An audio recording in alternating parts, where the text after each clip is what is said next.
আমি বক্তব্য দেওয়ার সময় একটা ছেলে যে মূল হামলাকারী, ওই ছেলেটা ওই মাথায় জাতীয় পতাকা বাঁধার পাঞ্জাবি পরা সাদা, এসে এখানে আমাকে বলে যে আপনি এই ধরনের বক্তব্য দিচ্ছেন কেন, আপনাকে কে দাওয়াত দিচ্ছে, এরকম বেশ কয়েকটি কথা। 100% ছাত্র দলের কথা আমাকে বলা হয়েছে কানে কানে। ওকে, আমি ওকে। কখনোই এই দিতে কারণে পারবো না। আপনি একটা স্টেটমেন্ট দিয়েছেন হ্যাঁ, পরবর্তীতে। পিছন থেকে 25-30 জন ছেলে দৌড়ে এসে আমার কোট ধরে পিছন থেকে টান দিয়ে মানে চতুর্দিকে অতর্কিত ভাবে আক্রমণ, বুঝে ওঠার আগে। হুম। এবং কেউ আমাকে বলতেছে এই দালাল দালাল। তা আমার প্রশ্ন, ভাই দালাল কার? আমরা তো হাসিনার সাথে আপোষ করি নাই, তার বিরুদ্ধে 15 বছর ধরে লড়াই করতেছি, জেলে গেছি, রিমান্ডে গেছি, 21 বার হামলার শিকার হয়েছে হাসিনার আমলে। গতকালকের এই হামলা দিয়ে আমার 22 বার আমাদের উপরে হামলা চালানো হলো। আল্লাহর রহমত ছিল বিদায় আমরা বেঁচে আছি। ধন্যবাদ আপনাকে। আমি আসলে এখনো হাসপাতালে, ডাক্তার একবারই কথা বলতে নিষেধ করছে, কারণ এখানে আমার 5টি সেলাই লাগছে অলরেডি।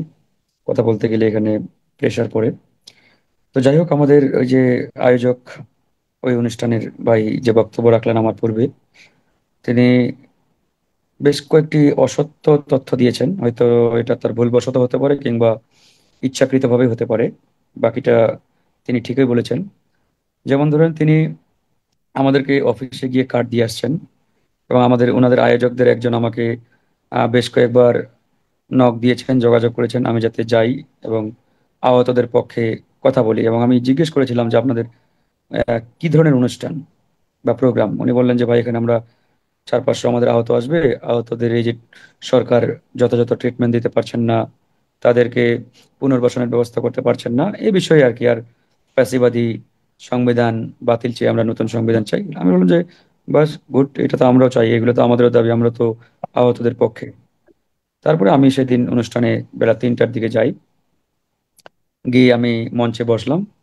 তো আমার বিকালে আরেকটি প্রোগ্রাম থাকায় আমি আমার ওই ভাইকে বললাম যে ভাই, আমার আরেকটা মিটিং আছে, যদি আমাকে একটু আগেই সুযোগ দিতেন তাহলে আমি বক্তব্য দিয়ে একটু মানে ছুটি নিতে চাচ্ছি।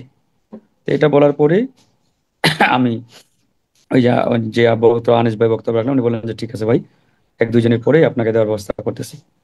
মানে এখানে অন্য কেউ বক্তব্য দিতে পারবে না, আহতরা দিতে পারবে শুধু। এই যে উনি কথাটি বললেন, এটা তো সত্য না। তাহলে আমাদেরকে কি আপনারা ওখানে ওই দর্শক হিসাবে দাওয়াত দিচ্ছেন, কার্ড দিচ্ছেন, অতিথি হিসেবেই তো কার্ড দিচ্ছেন। আর আমি কি, আমি ফারুক হাসান সারা বাংলাদেশ চিনি, আমাকে ওই আপনার এই অনুষ্ঠানে মানে ওই বক্তব্য দেওয়ার জন্য ওখানে যেতে হবে? বিষয়টা তো হাস্যকর হয়ে গেল ভাই।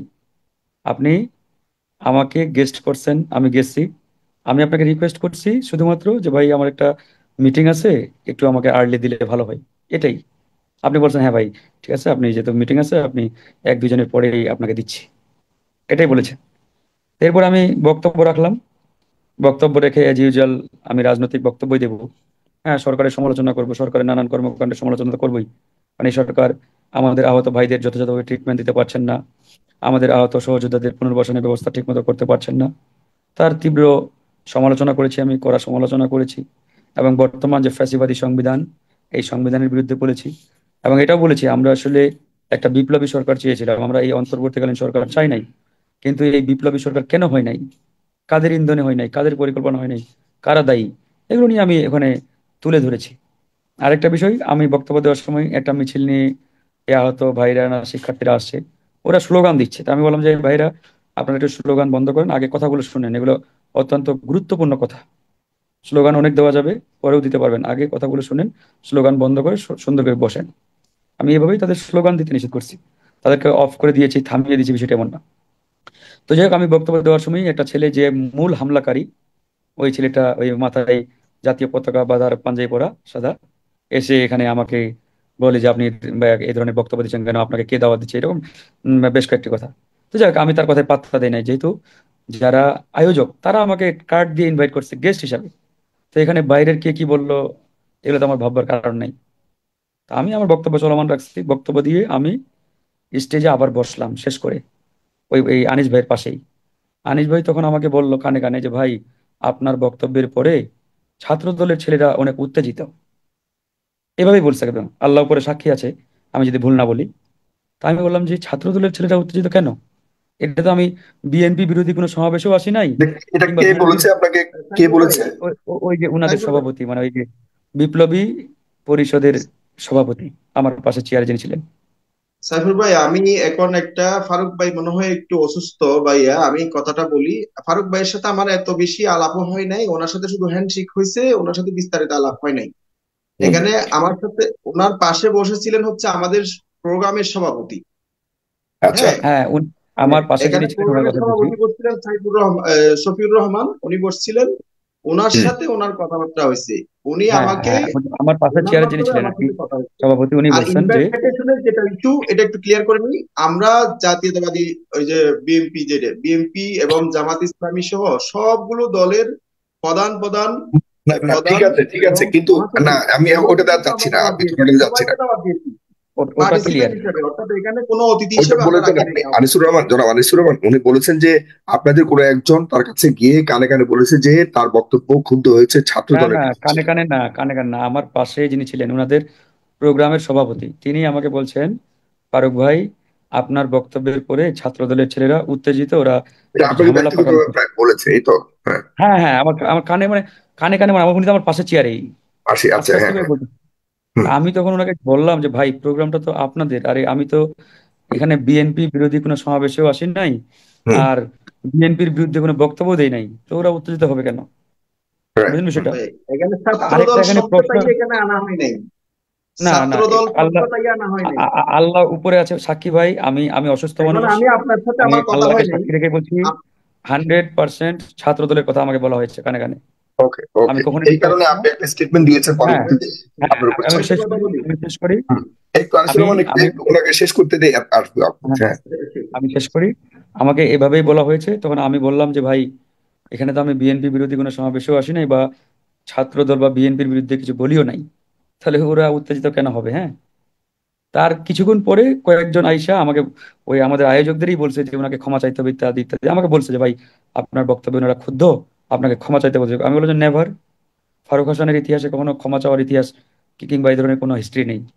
আমি যা বলি সত্য বলি, ন্যায়ের হুম। কথা বলি, মানে অধিকার আদায়ের কথা বলি। সুতরাং আমি আমার মুখ দিয়ে যে কথা একবার বের হয়েছে, ওই কথার জন্য কখনো কারো কাছে মাপ চাইবো না, ক্ষমা চাইবো না, নেভার। আমার জীবন চলে গেল না। বাস এই কথা বলে আমি ওনাদেরকে বললাম। তারপরে বললাম যে ভাই ঠিক আছে, আমি থাকাতে যদি আপনাদের প্রোগ্রাম কোনো সমস্যা হয় বা কোনো প্রবলেম হয়, আমি চাই না এটা, যেহেতু আপনারা কষ্ট করে প্রোগ্রামটি আয়োজন করেছেন, আপনারা সুন্দরভাবে প্রোগ্রামটা সফল করেন, আমি চলে যাচ্ছি। এটা আমার পাশের সভাপতিকে বললাম। আমার ওই সময় মাথায় এই প্রশ্নটা আসে নাই, পরক্ষণে আসছে যে উনি যখন আমাকে বললেন যে ছাত্র দলের ছেলেরা উত্তেজিত, এই প্রশ্নটা আমি করি নাই ওনাকে, মানে পরক্ষণে আসছে যে প্রোগ্রামটা তো বিপ্লবী পরিষদের, এখানে ছাত্রদল কেন আসবে? হুম। বুঝছেন বিষয়টা? এটা একটা বড় প্রশ্ন। প্রোগ্রামটা জাতীয় বিপ্লবী পরিষদের, ওনারা আমাদেরকে দাওয়াত দিয়েছেন কার্ড পাঠিয়ে, এখানে তো ছাত্রদল ছাত্র শিবির বা অন্য কারো আসার কথা না। তো হুম। যাই হোক, তারপরে আমি আমি আমার 4-5 জন ছোট ভাই ছিল, তাদেরকে হুম। নিয়ে ওনাদের সমাবেশের মাঝখান দিয়ে আমি বের হয়ে যাচ্ছি। তো বের হুম। হয়ে আমি সিঁড়ি দিয়ে নামতেছি, মানে নামবো নিচে, নামতে নামতেই দেখি পিছন থেকে 25-30 জন ছেলে দৌড়ে এসে আমার কোট ধরে পিছন থেকে টান দিয়ে, মানে চতুর্দিকে অতর্কিত ভাবে আক্রমণ, বুঝে ওঠার আগেই। হুম। এবং কেউ আমাকে বলতেছে এই দালাল দালাল। তা আমার প্রশ্ন ভাই, দালাল কার আমি? আমরা তো হাসিনার সাথে আপোষ করি নাই, তার বিরুদ্ধে 15 বছর ধরে লড়াই করতেছি, জেলে গেছি, রিমান্ডে গেছি, 21 বার হামলার শিকার হয়েছে হাসিনার আমলে। গতকালকের এই হামলা দিয়ে আমার 22 বার আমাদের উপরে হামলা চালানো হলো। আল্লাহর রহমত ছিল বিদায় আমরা বেঁচে আছি।